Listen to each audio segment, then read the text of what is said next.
ರಾವಣನು ಸೀತೆಯನ್ನು ಅಪಹರಿಸಿ ಲಂಕೆಗೆ ಕೊಂಡೊಯ್ದ ನಂತರ ರಾಮನು ತನ್ನ ಸಹೋದರ ಲಕ್ಷ್ಮಣನೊಂದಿಗೆ ಅರಣ್ಯಗಳಲ್ಲಿ ಆಕೆಯ ಹುಡುಕಾಟವನ್ನು ಆರಂಭಿಸಿದನು. ಈ ಸಂದರ್ಭದಲ್ಲಿಯೇ ಅವನು ಕಿಷ್ಕಿಂಧಾದ ವಾನರ ರಾಜಕುಮಾರನಾದ ಸುಗ್ರೀವನನ್ನು ಭೇಟಿ ಮಾಡಿದನು. ಸುಗ್ರೀವನು ತನ್ನ ಸಹೋದರ ವಾಲಿಯಿಂದ ರಾಜ್ಯವನ್ನು ಕಳೆದುಕೊಂಡಿದ್ದನು.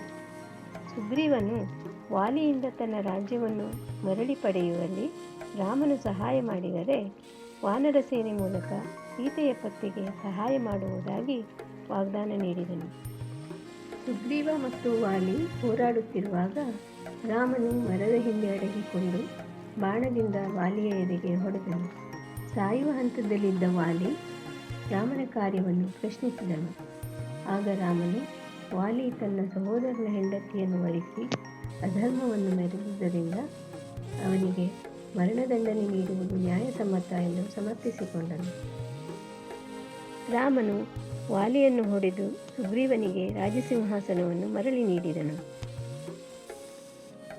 ನಂತರ ಸುಗ್ರೀವನು ತನ್ನ ವಾನರ ಸೇನೆಯನ್ನು 4 ದಿಕ್ಕುಗಳಿಗೆ ಕಳುಹಿಸಿ ಸೀತೆಯ ಪತ್ತೆ ಮಾಡಲು ಹೇಳಿದನು. ದಕ್ಷಿಣ ದಿಕ್ಕಿನಲ್ಲಿ ಹನುಮಂತ, ವಾಲಿಯ ಪುತ್ರನಾದ ಅಂಗದ, ಜಾಂಬವಂತ ಮತ್ತು ಇತರ ವೀರ ವಾನರರು ಪ್ರಯಾಣ ಆರಂಭಿಸಿದರು.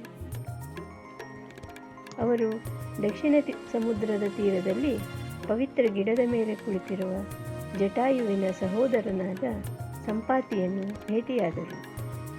ಅವನು ತನ್ನ ದೃಷ್ಟಿಯಿಂದ ಸೀತೆಯು ಲಂಕೆಯಲ್ಲಿ ಇರುವ ಬಗ್ಗೆ ಮಾಹಿತಿಯನ್ನು ನೀಡಿದನು.